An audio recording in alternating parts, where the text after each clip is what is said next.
Plusieurs choses changent en ce mois de décembre et pour certains ce sont des changements qui vont vous impacter directement. Du coup comme chaque mois on fait un petit passage en revue, c'est le dernier de l'année 2025. Salut, c'est Elissara aujourd'hui, Hugo revient dès lundi, j'espère que vous allez bien et on est parti pour ce résumé de l'actu. Alors il y a relativement peu de changements pour ce mois-ci, donc ça va aller assez vite, on va passer ensuite au reste de l'actualité d'aujourd'hui. On commence, premier changement qui n'en est pas vraiment un, c'est le versement de la prime de Noël pour aider certaines familles à boucler les fins de mois avant les fêtes de fin d'année, qui aura lieu à partir du 16 décembre. C'est une prime qui est destinée aux personnes qui touchent certaines aides sociales, comme par exemple le RSA, qui est destiné aux personnes sans ressources ou avec des très faibles revenus, ou encore l'ASS, l'allocation de solidarité spécifique. Pour vous donner une idée des montants, voici ceux de l'année dernière. Par exemple, une personne seule sans enfant touchait 152,45 €, un couple sans enfant touchait 228,68 € et un couple avec un enfant touchait 274,41 €. Au-delà de 4 enfants, faut ensuite compter 82,32 € par enfant supplémentaire si on est célibataire et 60,98 € si on est en couple. Alors ça fait beaucoup de chiffres là, mais il n'y a aucune démarche à faire, elle est versée automatiquement par la CAF à ceux qui y ont droit. Deuxième changement, c'est le remboursement intégral des fauteuils roulants par la sécurité sociale qui sera effectif à partir du 1er décembre. Faut savoir qu'environ 150 000 personnes font l'acquisition d'un fauteuil roulant chaque année en France, selon le gouvernement. Sauf qu'actuellement, l'assurance maladie rembourse qu'une partie du coût des fauteuils roulants, surtout lorsqu'il s'agit de modèles très spécifiques pour des handicaps complexes. Résultat, les personnes concernées doivent solliciter plusieurs organismes, comme les mutuelles ou les collectivités,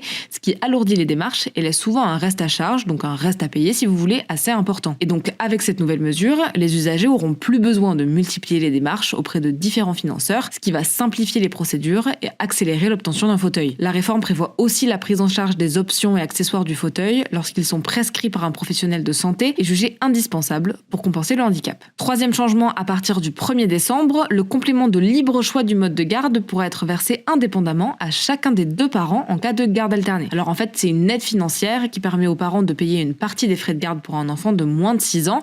Et jusqu'ici, même si les deux parents employaient un professionnel pour la garde de leur enfant, un seul d'entre eux pouvait toucher cette aide. Alors il y a quand même des conditions, vous les trouverez toutes sur le site de la CAF. Il faut notamment que les parents fassent garder leur enfant par un ou une assistante maternelle agréée ou une garde d'enfant à domicile. En tout cas, le parent qui percevait déjà cette aide n'aura rien à faire et l'autre devra faire la demande auprès de la CAF. Quatrième changement, et pour le coup c'est une obligation qui va entrer en vigueur à partir du 31 décembre pour tous les nouveaux contrats d'assurance vie et de capitalisation, les assureurs devront désormais actualiser leur devoir de conseil pendant toute la durée du contrat et plus uniquement au moment de la souscription. Alors pour être très clair, un contrat d'assurance vie, c'est un placement dans lequel vous mettez de l'argent que l'assureur fait fructifier et qui peut être récupéré ensuite. Jusqu'ici, quand vous signez un contrat d'assurance vie, l'assureur devait vous conseiller mais seulement au moment de la souscription. Donc par exemple, vérifiez juste que le contrat vous correspond, vous proposer des placements adaptés et vous avertir des risques. Mais donc maintenant, à partir du 31 décembre pour les nouveaux contrats, l'assureur devra vous recontacter régulièrement. Par exemple, pour vérifier que votre contrat vous correspond toujours à vos besoins et vous proposer des ajustements. L'objectif du changement, c'est donc de mieux adapter les contrats aux besoins réels des épargnants. Cinquième changement, ce mois de décembre marque la date limite de paiement de la taxe d'habitation sur les résidences secondaires qui doit être réglée avant le 15 décembre en cas de paiement physique et avant le 20 décembre pour un paiement en ligne. Pour les propriétaires qui ont choisi le prélèvement à l'échéance, donc qui autorisent les impôts à prélever automatiquement le montant dû le jour exact de la date limite du paiement, sans avoir à faire le paiement eux-mêmes, en gros, seront débités au plus tard le 29 décembre. Ce même calendrier va s'appliquer également à la taxe sur les logements vacants, c'est une taxe de l'État dans les zones où il manque des logements, et à la taxe d'habitation sur les logements vacants, c'est une taxe locale décidée par la mairie dans des communes qui veulent lutter contre la vacance. Et d'ailleurs, tant qu'on est dans les impôts, voici deux dates à retenir.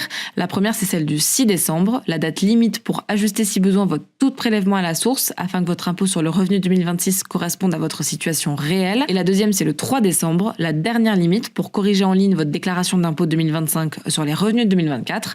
Après ça, ce sera trop tard. Et enfin, dernier changement qui va concerner pas mal d'entre vous, c'est Parcoursup qui va ouvrir le 17 décembre. Alors pour ceux qui savent pas ce que c'est Parcoursup, c'est la plateforme sur laquelle les lycéens et les étudiants formulent leurs vœux pour entrer dans l'enseignement supérieur. Les futurs étudiants pourront d'abord découvrir l'ensemble des formations proposées pour 2026 avant de pouvoir s'inscrire en janvier. Et à noter que Parcoursup affiche désormais aussi le profil des candidats qui ont été admis les années précédentes dans chaque formation. La prochaine échéance, ce sera du 19 janvier au 12 mars 2026, à savoir l'ouverture des inscriptions pour y mentionner ses vœux. Si vous voulez plus d'informations pratiques comme celle-ci, vous pouvez suivre notre média média Elan qui vise justement à vous aider sur tous ces sujets. C'est dispo sur Instagram, le pseudo c'est @elan.media. Et on continue avec le reste de l'actualité de la journée en bref. On commence par celle-ci. 6000 avions A320 d'Airbus ont été cloués au sol vendredi après le signalement d'un dysfonctionnement informatique sur ces appareils. Dans le détail, l'entreprise a déclaré qu'il leur fallait remplacer un logiciel de commande qui fonctionne pas correctement lorsqu'il est exposé à d'intenses radiations solaires. Vendredi soir, Airbus a demandé à toutes les compagnies qui utilisent les A320 d'arrêter immédiatement les vols, ce qui a entraîné des retards et des annulations d'importance différentes selon les régions du monde. Par exemple, Air France a annulé 35 vols au départ d'aéroports français vendredi, mais plus de 40 vols ont été annulés aux Philippines. Alors pour se rendre compte, c'est quasiment la moitié des Airbus A320 dans le monde qui étaient concernés. L'A320, c'est l'avion le plus vendu dans le monde. Ce samedi, Airbus a finalement déclaré que les réparations d'urgence pourraient finalement être moins lourdes que prévu et prendre moins de temps. Sur les 6000 avions rappelés, une centaine seront inutilisables sur la durée, le temps de remplacer le matériel défaillant. La plupart des autres ont pu être réparés dans la nuit de vendredi à samedi. Le ministre des Transports, Philippe Tabarot, a déclaré ce samedi qu'il y avait assez peu d'impact sur le territoire national et la compagnie Air France a prévu un retour à la normale dès ce samedi. Deuxième info, Donald Trump a annoncé qu'il comptait annuler certains décrets et documents signés par Joe Biden. Alors en fait, Donald Trump avance sans preuve que ces documents auraient en fait été signés par des collaborateurs de l'ex-président démocrate sans son accord, en utilisant un stylo automatique ou une machine à signer. C'est une machine qui reproduit une signature qui a été préalablement enregistrée. Alors faut bien comprendre qu'il s'agit uniquement de déclarations, puisqu'il n'est pas certain qu'il soit juridiquement possible de faire annuler ces décrets. Et à noter que cette machine, elle est utilisée depuis des décennies par les présidents américains, dont notamment Donald Trump,